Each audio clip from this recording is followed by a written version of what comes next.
Hello friends, कैसे हैं आप लोग। आई होप आप अपनी लाइफ में मस्त होंगे, तंदुरुस्त होंगे, ज़बरदस्त होंगे। तो चलिए आज इस वीडियो में हम जानते हैं कि इम्यूनो फ्लूइड क्या होता है, ये कब बनता है, कैसे बनता है और ये ज़्यादा होने पर, कम होने पर हमें क्या सावधानी बरतनी चाहिए। तो सबसे पहले बात करते हैं इम्यूनो फ्लूइड क्या होता है। ये एक ऐसा तरल पदार्थ है जो बच्चे के आसपास होता है सराउंडिंग में, जिससे बच्चा अच्छे से मूव कर पाए और हमारे कुछ भी थोड़ा भी चलने फिरने से उसको कोई प्रॉब्लम ना हो। मतलब वो एक प्रोटेक्टेड शेल के अंदर रहता है, वो शेल पानी से भरा होता है। अब ये बात करते हैं कि इम्यूनो फ्लूइड बनता कैसे है। तो सबसे पहले इनिशियल टाइम पे जब आपका ओव्यूलेशन हो जाता है तो सबसे पहले यूट्रस पे एक झिल्ली तैयार होती है। अगर आप ओव्यूलेशन से पहले और जस्ट पीरियड मिस्ड होने पर जब आप डॉक्टर के पास जाते हैं और अल्ट्रासाउंड कराते हैं तो आपको एक छोटा सा सैक दिखता है, वो सैक पानी से भरा होता है। तो ये जो पानी से भरा सैक है ये इम्यूनो फ्लूइड है, इसके अंदर ही बच्चा डेवलप होता है। तो ये आपके ओव्यूलेशन के 12 से 13 दिन के बाद बनना स्टार्ट हो जाता है और स्टार्टिंग से मतलब ओव्यूलेशन के बाद से 5 महीने तक ये इम्यूनो फ्लूइड माँ के द्वारा भेजे गए ब्लड सप्लाई से, जो प्लेसेंटा के थ्रू सप्लाई जाती है बच्चे के लिए, उससे डेवलप होता है 5 महीने तक। और 5 महीने के बाद ये इम्यूनो फ्लूइड बच्चे के पेशाब से बढ़ता है। तो 5 महीने तक अगर आपका ब्लड सप्लाई बच्चे तक जा रहा है तो इम्यूनो फ्लूइड बराबर है। 5 महीने के बाद बच्चा पानी को पीता है उस इम्यूनो फ्लूइड को, और जो यूरिन के थ्रू पास करता है वो एक साइकिल मेंटेन होती है, उसी के अकॉर्डिंग हमारा इम्यूनो फ्लूइड बढ़ता है बच्चे के आसपास। तो आपने कई केसेस ऐसे देखे होंगे कि जिसमें इम्यूनो फ्लूइड कम हो जाता है या बहुत ज़्यादा बढ़ जाता है। तो अभी हमने ये डिस्कस कर लिया इम्यूनो फ्लूइड क्या है, इम्यूनो फ्लूइड कैसे बनता है। एक दिन में 1000 से 1200 ml के आसपास ये बच्चे के पास बनता है। अब ये बात करते हैं कि नॉर्मल रेंज इम्यूनो फ्लूइड की क्या होती है। तो कहा जाता है 5 से 25 ये इम्यूनो फ्लूइड की ये जो रेंज है ये नॉर्मल रेंज है। अगर किसी का इम्यूनो फ्लूइड 5 से नीचे है तो वो ओलिगो इम्यूनोज है, मीन्स उसका जो इम्यूनो फ्लूइड है वो कम हो रहा है। और किसी का पॉलीहाइड्रोलिसिस है, दैट मीन पॉलीहाइड्रो इम्यूनोज है, दैट मीन्स कि उसका इम्यूनो फ्लूइड 25 से ज़्यादा है। जब प्रेगनेंसी का लास्ट मंथ करीब होता है तो बहुत से केसेस में अलग अलग तरीके से डिलीवरी का टाइम नज़दीक आता है। किसी का वाटर बैग फट जाता है, again water bag is nothing but a immuno fluid. किसी का वाटर लेवल कम होने लगता है। लेकिन अगर ये इनिशियल टाइम पे ही कम होने लगे, like 5 months is the precious month for the delivery, जैसे कि मैंने आपको बताया कि 5 महीने में मदर की सप्लाई के द्वारा जो इम्यूनो फ्लूइड का लेवल बढ़ता है वो कम हो जाता है और उसकी जगह बच्चा अपने आप से ही चीज़ों को शैलो करके, यूरिन पास करके इम्यूनो फ्लूइड को बढ़ाता है।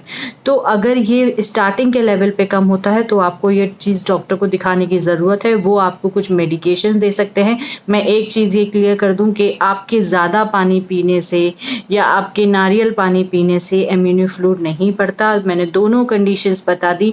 जो पहली कंडीशन है उसमें ये हो सकता है कि माँ के द्वारा जो ब्लड जा रहा है तो प्लेसेंटल इनसफिशिएंसी हो सकती है, दैट मीन्स कि हो सकता है प्लेसेंटा के through proper blood flow supply नहीं हो रहा है, इस वजह से इम्यूनो फ्लूइड कम हो जाता है इनिशियल टाइम पे और वो सीधा लीड्स टू होता है मिसकैरेजेस का।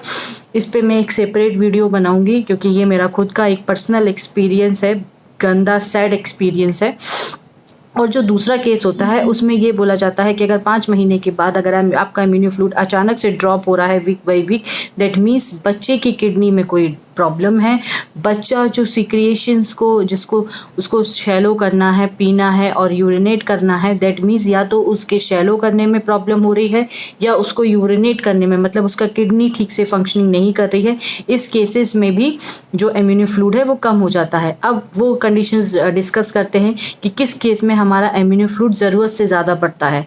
तो वो एक कंडीशन है डायबिटीज़। अगर मदर डायबिटीज़ है, मोस्ट प्रोबेबली हर प्रेगनेंसी में 2 से 3 महीने के अंदर हमें एक डायबिटिक टेस्ट ज़रूर करना चाहिए जिनको पहले से डायबिटीज़ है या नहीं है, क्योंकि मोस्टली केसेस में ऐसा देखा गया है कि प्रेगनेंसी डायबिटिक हो जाती हैं लेडीज़, और आफ्टर प्रेगनेंसी वो नॉर्मल भी हो जाता है।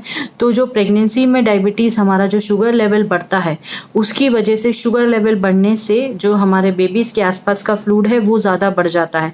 जब आप डॉक्टर के पास जाते हैं और वो देखते हैं कि ये नॉर्मल रेंज से हाई है, ये पॉलीहाइड्रोएमिनोज है, तो वो आपको पर्टिकुलर डायबिटिक का टेस्ट कराने को कहते हैं। और उस कंडीशन में भी ये पाया गया है कि या तो बेबी को डायबिटीज़ हो जाती है या बेबीज़ में कुछ प्रॉब्लम आती है, तो दोनों ही कंडीशन बहुत ख़राब है, चाहे लेस हो चाहे मोर हो। तो जो नॉर्मल रेंज है उस इम्यूनोफ्लूइड के साथ बेबी बिल्कुल एकदम फाइन रहता है और उसको कोई प्रॉब्लम नहीं होती है। तो आज इस वीडियो में हमने जाना इम्यूनोफ्लूइड क्या है, ये कैसे बनता है, कितना बनता है, हमें क्या सावधानी बरतनी चाहिए। अगर हमारा इम्यूनोफ्लूइड कम हो रहा है तो उसको हम ज़्यादा पानी पी के या ज़्यादा आराम करके नहीं बढ़ा सकते, उस केस में हमें मेडिकल एडवाइस की ज़रूरत है। अगर ये मूवमेंट लास्ट मूवमेंट पे होता है 7-8 मंथ्स में, तो डॉक्टर नॉर्मल डिलीवरी के लिए आपको जल्दी डिलीवरी की सलाह दे सकते हैं। अगर ये बहुत अर्ली स्टेज में होता है तो डॉक्टर कुछ मेडिकेशंस कर सकते हैं, बट जनरली ये पाया गया है कि अगर ये अर्ली स्टेज में होता है तो बच्चे में के किडनीज़ में कोई प्रॉब्लम हो सकती है, इसलिए ये प्रॉब्लम आ जाती है। तो आई होप इस वीडियो से आपको एक हेल्प मिली होगी। अगर आपको लगता है कि आपको इसके बारे में और जानकारी चाहिए तो आप प्लीज़ मुझे कमेंट सेक्शन में बताइएगा, मैं इस पर एक सेपरेट वीडियो करूँगी, बिकॉज़ ये इस प्रोसेस से मैं बहुत अच्छे से गो थ्रू हुई हूँ और मैं इसमें आपको शायद थोड़ा और गाइड कर सकती हूँ। Thanks for watching.